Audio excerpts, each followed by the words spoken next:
Hello, everybody. Welcome back to Paranormal Planet. I'm your host, Jack Carey, and I thank you for being here this evening. I'm going to be talking about a cool subject, Stargates and sun gods.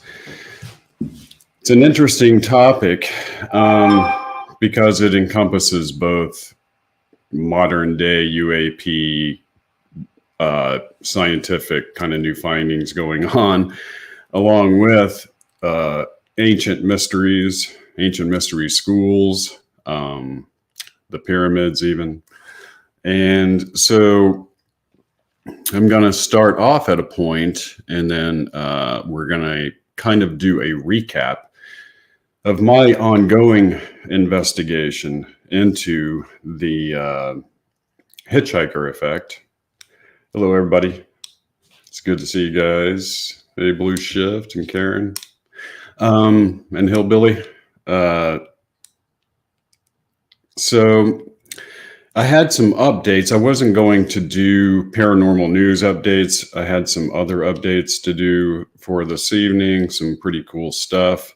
For instance, I've got a new Bigfoot video to release to you guys, not an actual creature, but we did find a track line of some very good prints, deep prints that were a 6-foot stride. And so I'm putting the video sequences together of what I was able to tape out in the field. I went with a family member of mine named Kelly, and Kelly has strong Native American roots, and the land that we were on is actually long-running land in his family, going back all the way to a figure named Chief Black Fox. So this is in an area that's very remote, extremely heavily wooded, and it's in the river bottoms, which is where here in Oklahoma most of the interactions seem to take place. So found some interesting evidence out there. And while we were out there, we heard some weird clacking noises coming from just over the hill from us. It was odd. It was really odd. There was fresh scat right on the property boundary, which was kind of odd. And so I'll be putting that out in the next couple of days and kind of catching people up. This is just an update on our ongoing Ouachita Mountain Bigfoot project. These are the foothills, basically, of those Ozark Mountains in southeastern Oklahoma going into Arkansas. It's a beautiful country. If you've never seen it, it's paradise kind of habitat for a Bigfoot creature. So, but reading some of these comments are great. But it was a good find. 6-foot stride is a big stride, and it was going up an incline, and it was digging its heels really deep. So it was fresh, really fresh. So we were excited when we came across it.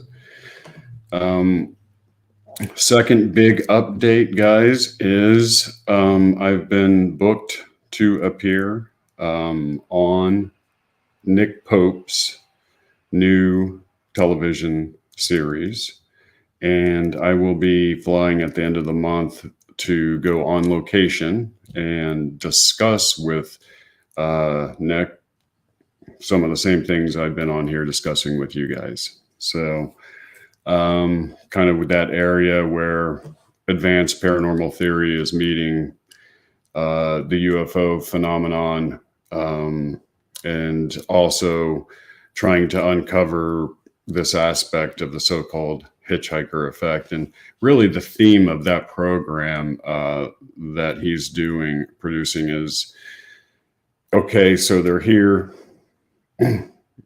accept it. What do we do now? They're not going to be rehashing a lot of any of the old information or theories or stuff like that. This is all going to be brand new, really interesting, cool stuff. So I'm excited about it. It's a huge opportunity for the Paranormal Intelligence Agency and for the channel here. It will appear on a major television network, which I can't say which one and all of that, but I will definitely put it out there when it happens. I did just do another interview with Cosmic Cantina, which is the big podcast show out of Boulder, Colorado. Well, I guess out of Boulder and Long Island now. So, that was a really productive and interesting interview. The producer of that show is a really good interviewer, and asks lots of great questions. So, awesome thing. I'm glad you liked the interview with George Norrie. That was fun. I've done that 2 or 3 times now. He's an extremely nice man. For any of you who are wondering about how he is, like, kind of behind the scenes, extremely nice man. So, so recently, 10 hours, let's get to it. So recently I was watching a UFO documentary, and Nassim Harriman was on there, and he's done work at Gaia, and I've done a lot of work with Gaia. And he's an astrophysicist, most of you will know, extremely famous scientist. And he was talking about the sun potentially being an alien Stargate. And it was interesting because he presented actual video footage that, in his mind, and after seeing it in my mind, and I'm probably anybody else who takes a look at the footage, it is clear that there are alien craft coming out of the sun. Seems impossible, should be impossible, doesn't match anything we know about science or physics or anything else like that, but there they are, and the footage is undeniable. It was taken in such a way that it was undeniable.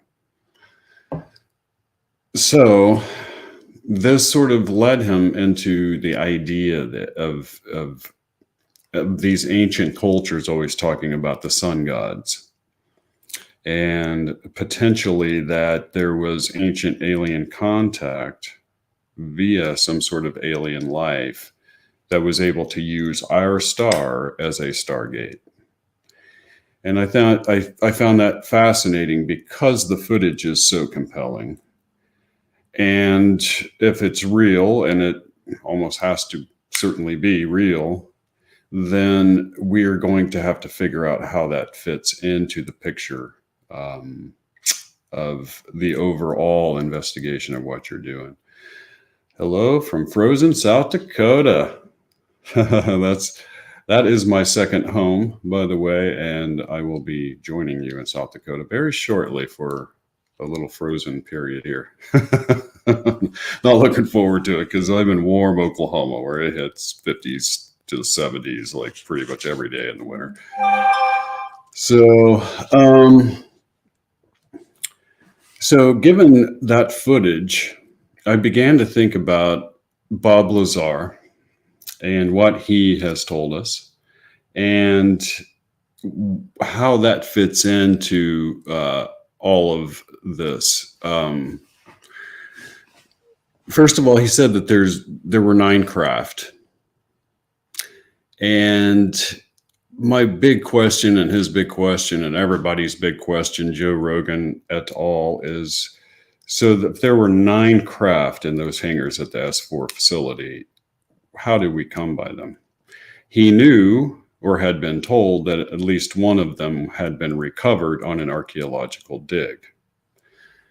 That's great. That gives us a big clue because in this investigation, one of the main points is an attempt to rediscover the very earliest origins that we can of the Hitchhiker Effect, as it's been identified now by the Pentagon's OSAP/ATIP scientist. So, and Skinwalker Ranch guys. So In that part of the investigation, and I discussed this also on Cosmic Cantina, the earliest that we're able to trace it, the Hitchhiker Effect, is back to Roswell, where people in town were reporting being chased by little devils and all kinds of paranormal stuff broke out. That's already been presented by Jacques Vallée in his book Trinity. Trinity was the second crash, very first crash, but it was the second time, or probably the first time, that the Hitchhiker Effect appeared. Then it happened in Roswell. Then we discover that Kenneth Arnold, the man who had the initial sighting of the 9 craft, interesting that there were 9 of them, also had the Hitchhiker Effect appear in his home in the form of blue orbs, even happened and occurred to his daughter.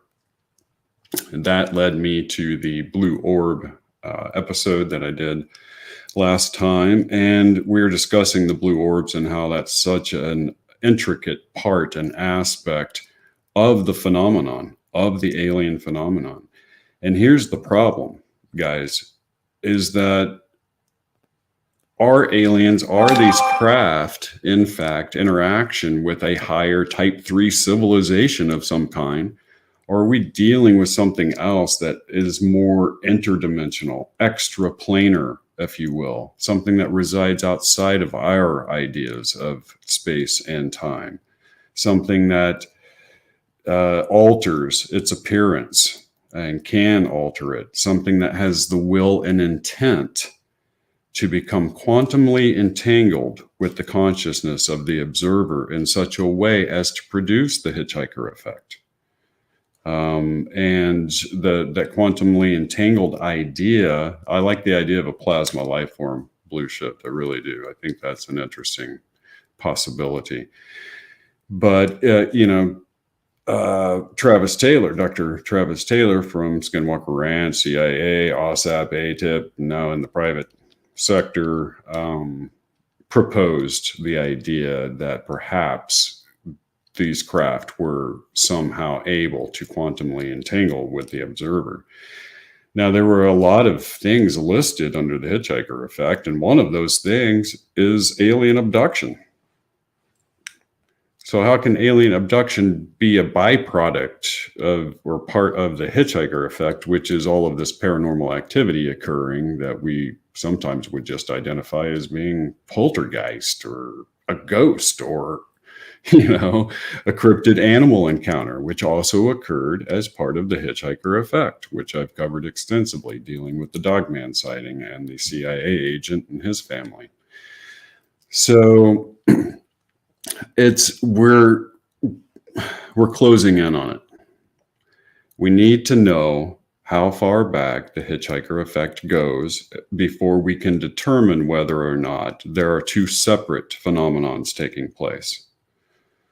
And tracing it back as far as Kenneth Arnold is pretty interesting, because if you have watched my NASA's Occult Connection video on the channel here, you will know that there's an extremely strange connection there, that maybe those guys were in fact using harmonic frequencies in a way that they shouldn't have been using them, that ended up helping open this doorway. It's an interesting possibility, and it's out there. But the Hitchhiker Effect, we know, goes back to that period. These guys were active in that period. It was right around that 1945 to 47 era that they were doing these rituals. And these were Jack Parsons, JPL Laboratories, etc. Go watch the video. It's all in there. I won't cover all of that. But Lazar makes it clear that these craft are able to generate gravity. That's key in our understanding of what I've been talking about with the so-called UFO grid. He claims that there's an element there. Well, we know now element 115 is real. He said it was real way back when he came out, and he's been proven right time and time again. So I'm willing to take the man at his word at this stage. And they couldn't figure out how it emits gravity. They also couldn't figure out, well, we don't know what gravity is. Nobody does. We think that mass generates it somehow, and we can kind of duplicate that effect, but that doesn't mean it's coming from just the mass. And nobody really knows what it is. But if you can control gravity, you can almost do anything. And so this leads us right into Bruce Cathy's research about the Earth grid ley lines, about the fact that those ley lines and the Earth or the UFO grid that he believes to have discovered is intricately, mathematically related to the harmonic math of light wave and gravity harmonics. And to understand UFOs, you're going to have to wrap your brain around what harmonics are, how it works, its vibratory, its frequency, and these craft appear to almost be built so perfectly, mathematically speaking, that they don't need any kind of propulsion system per se, other than a small little gravity emitter. That the very construction of the craft, its engineering so precise that it can literally tune into and harness the ambient energy of gravity itself, simply by its mathematical relationship to that energy. It's no different than the analogy that I bring up a lot of somebody walking into a room where there's somebody playing a violin at one end, and on the other end there's a piano, and there's nobody sitting there, but the lid is propped up. And as the violin is being played, you can walk over to the piano and look down, and each one of the notes to the proper string will vibrate the string in the piano. That's a rough idea of what we're talking about, but on a dealing with the mathematics with the speed of light and gravity itself. That's basically what it is. These craft appear to be able to set up a imbalance in gravity, and them jumping from one point to the other point causes the imbalance to go away. So it's a whole other way of thinking about it. Now, this leads us to the ancient knowledge of Earth's ley lines, and the fact that many ancient monuments were built along those ley lines. And one of the things that I often talk about, because it's one of my favorite subjects dealing with harmonics, are the ancient oracle octave sites, as they're called. The oracle octave sites were originally discovered by a man named Robert Temple, that they in fact were laid out in such a way across the Middle East that they were one geodetic degree from one another. All of this is covered in the book, The Serious Mystery, if you want in-depth knowledge on it.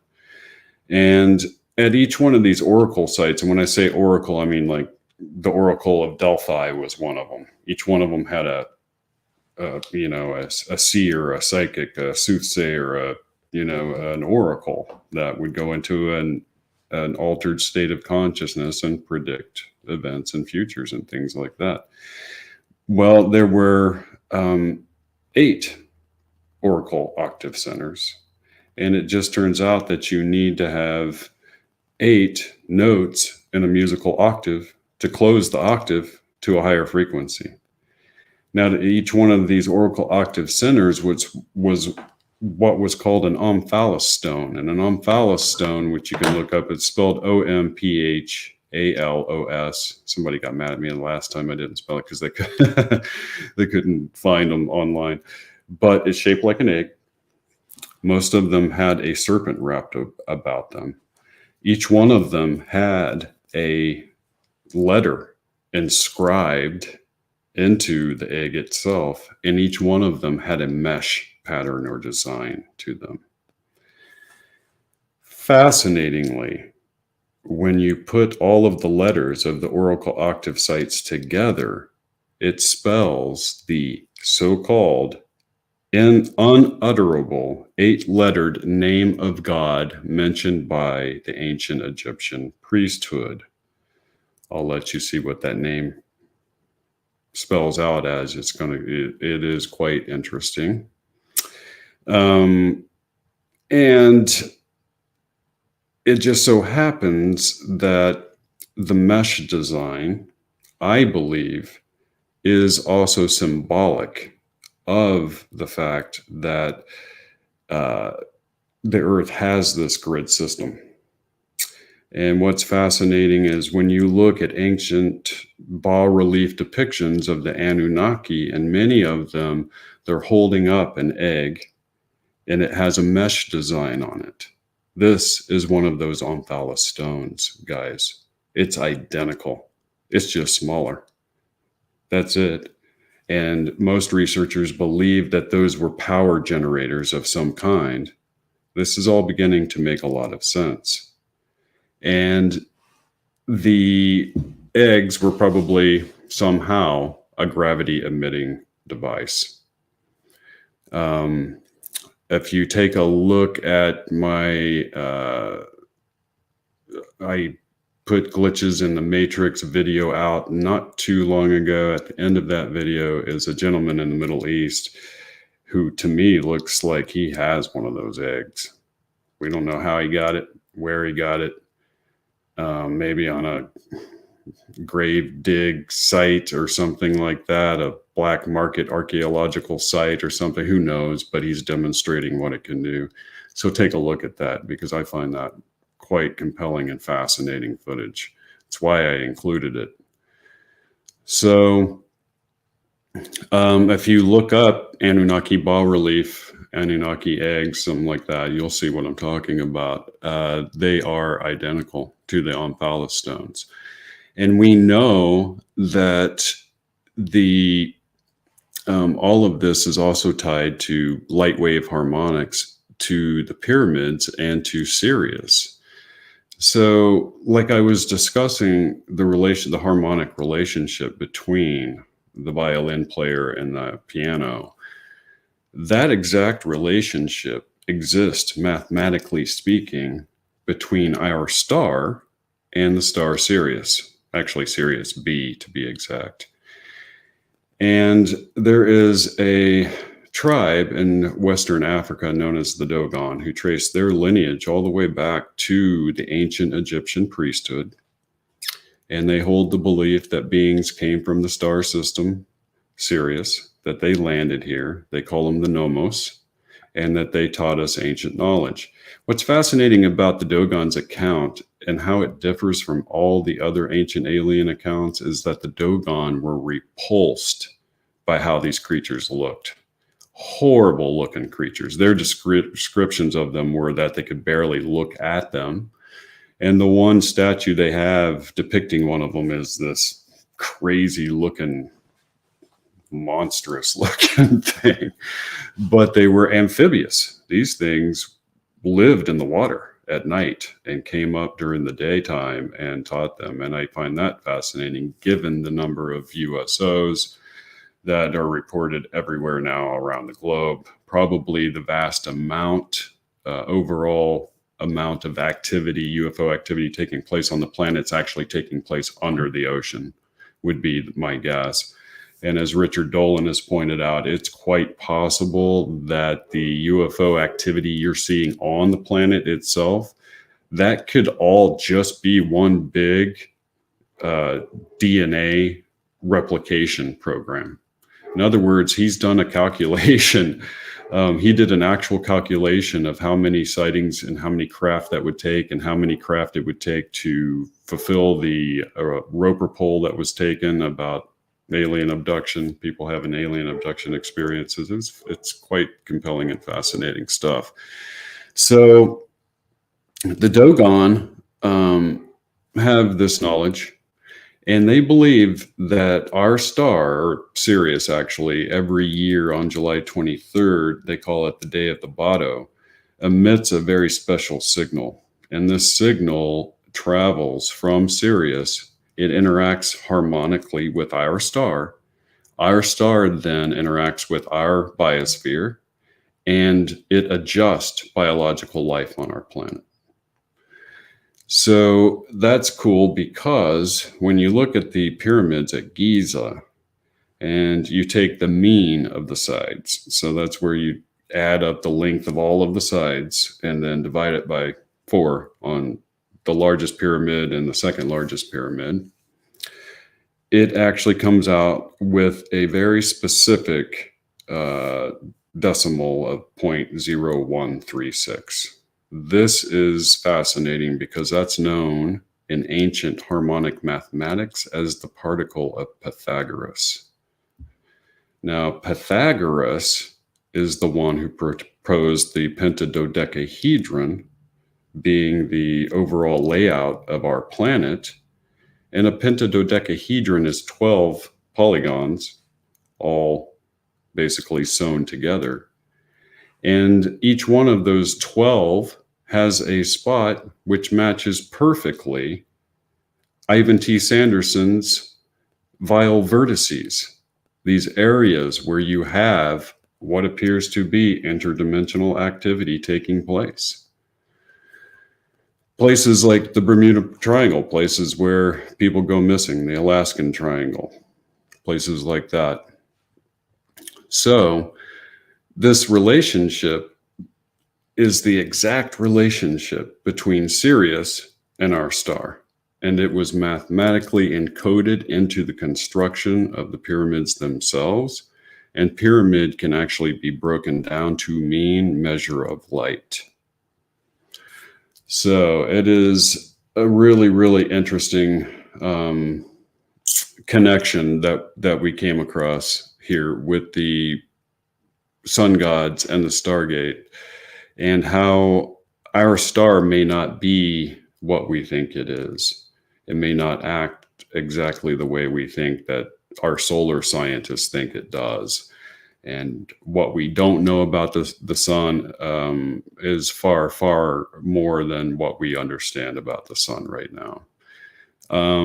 So if you Google after the show Nassim Harriman and Stargates, UFOs, you're guaranteed to be able to pull up that footage. I would have loved to have shown it to you. However, it would have been a copyright strike and I would have had to take it out anyway. So why bother doing that?